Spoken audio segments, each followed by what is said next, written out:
Hey everyone, if you want to make your own podcast but you don't know where to begin, Spotify for Podcasters makes it super easy. They've got everything in one place, it's totally free, and you can make money while doing it. Here's how it works. Spotify for Podcasters lets you record and edit podcasts right from your phone or computer, so no matter what your setup is like, you can start doing it today. Then you can distribute your podcast to Spotify and pretty much everywhere else podcasts are heard. Video podcasts are also supported, and you can even conduct polls and Q&As. With Spotify for Podcasters, you can earn money in a variety of ways, including ads and podcast subscriptions. And best of all, the platform is totally free. No catch, totally free. When I wanted to start my own podcast, I did not know where to begin, and I didn't think it was even possible. And Spotify for Podcasters made it happen. They made it easy, they made it quick, and I am doing something that I love. What more can I ask for? So if you're interested in starting your own show, you can do it, and I highly recommend you give this a try. Download the Spotify for Podcasters app or go to www.spotify.com/podcasters to get started.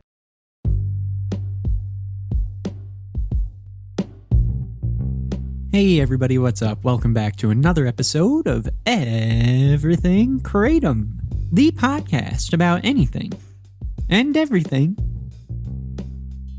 Kratom. Great to have you with us on this Monday morning. Welcome back. Hope your weekend was swell. It is cold up here in the Northeast. We got some snow. We had wind chills on Friday down to negative 37 degrees. Pretty crazy.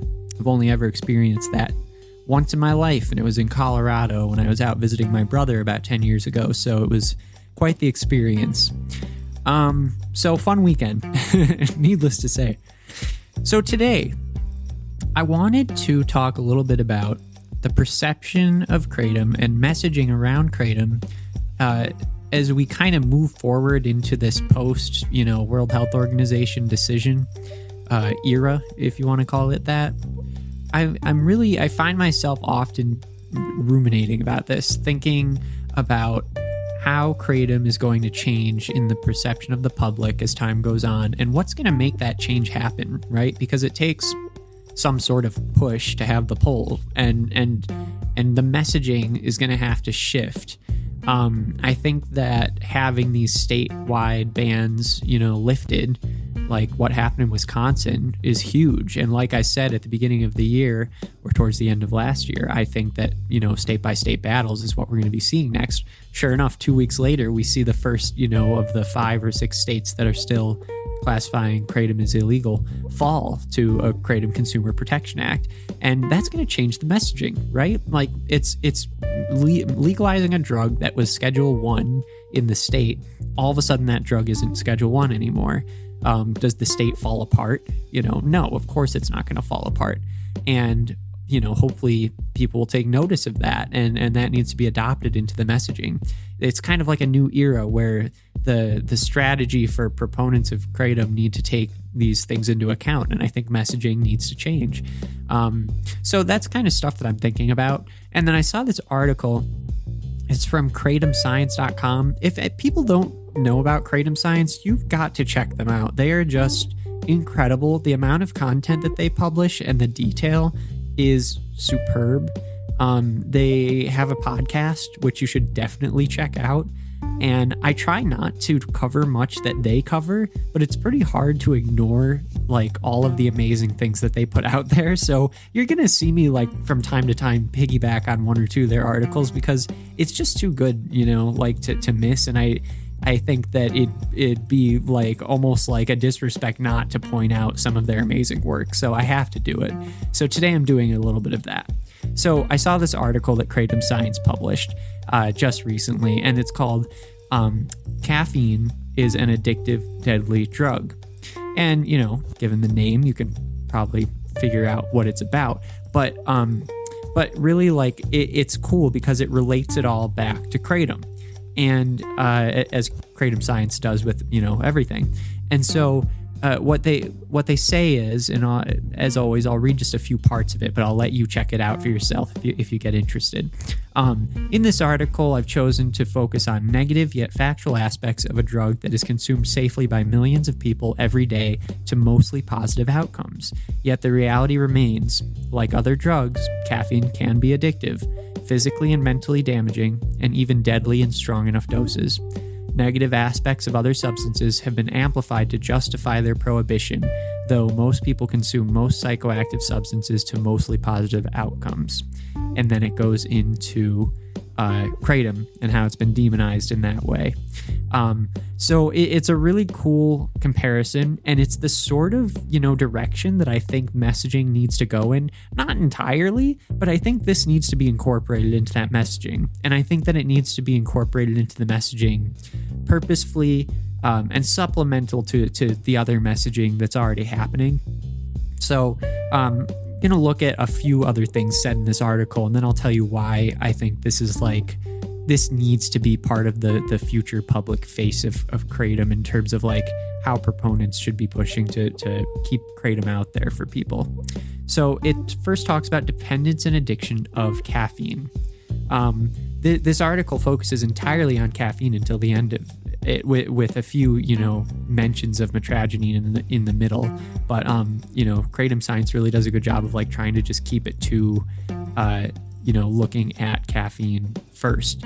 And it establishes a narrative in that respect where people read this and, you're going to agree with what they're saying because it's all factual. And then all of a sudden you can bring Kratom into it and be like, so, now what do you think about Kratom? And, it has the ability to change minds. So it says, addiction to caffeine is common. It was first listed as an addictive substance in, the Mental Health Disorders Diagnostic and Statistical Manual of Mental Health Disorders. In 2013, it was first listed as, a disorder, a caffeine withdrawal disorder. And it also says that 20% of caffeine users meet the criteria for caffeine use disorder, which is really wild. It says, other health issues. Caffeine is also known to cause low birth weight in infants if consumed during pregnancy. Researchers have found that those who abuse coffee often smoke cigarettes, get too little exercise, and eat meals that are too high in fat as well. And then, of course, it reports that there are deaths that are associated with caffeine, but not only associated, directly caused, right? The FDA has received 1,379 reports of caffeine-caused deaths and 2,566 reports of serious adverse events, all listed in the FDA Adverse Event Reporting System database. And then it goes into some specific scientific stuff with, the LD50, how much of a substance kills 50% of the rats, in a animal study, which I hate. I hate animal studies. I always have to say that once. So anyway, and then it goes into how this relates to Kratom and how, it's ridiculous to demonize a drug through all these criteria when you can do the same thing with caffeine, arguably the most used drug on earth, and, by over 1 billion people, and something that, no one else is going to, this is something that's in everyone's lives, right? Caffeine is something that's in almost everyone's lives, and or at least a huge portion of people all over the world use caffeine. So it's something that everyone can relate to, and it's a good segue into having people think, well, if you're okay with caffeine being a thing and being legal and being a part of society and how it functions, what is it about Kratom that doesn't work for you, And that, I think, I do mean that as a legitimate question. It's meant to get a conversation going. I think that there needs to be some good civil conversations happening around Kratom, and that's also the future of what the public perception of Kratom is going to be, is going to depend on really good civil discussion and getting points across to each other, not just yelling and saying, oh, it kills people, it's part of the opioid epidemic, and then other people saying, no, it's the solution to the opioid epidemic and there's nothing wrong with it. No, neither one of those arguments is right. But what we do need is to realize, look, there might be some downsides to Kratom, and there probably are, just like there is with this thing that 1 billion people use every single morning and, afternoon.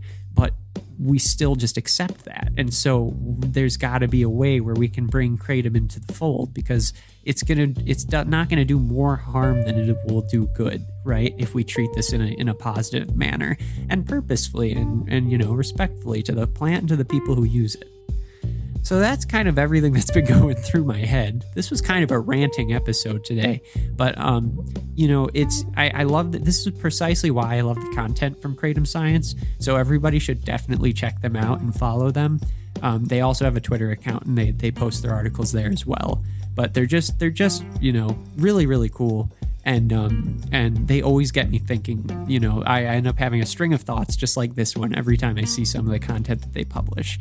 So make sure that you check them out. They're a great source for content, and especially if you want to go more in depth on the science stuff. They have some great interviews as well. So that's what I'm thinking about today, everybody. I hope that's a nice brain burster to start the week off, and let's get ourselves flowing this week. Okay, so thanks so much for listening in this Monday, and we'll be back tomorrow. Take it easy, everybody. Bye-bye.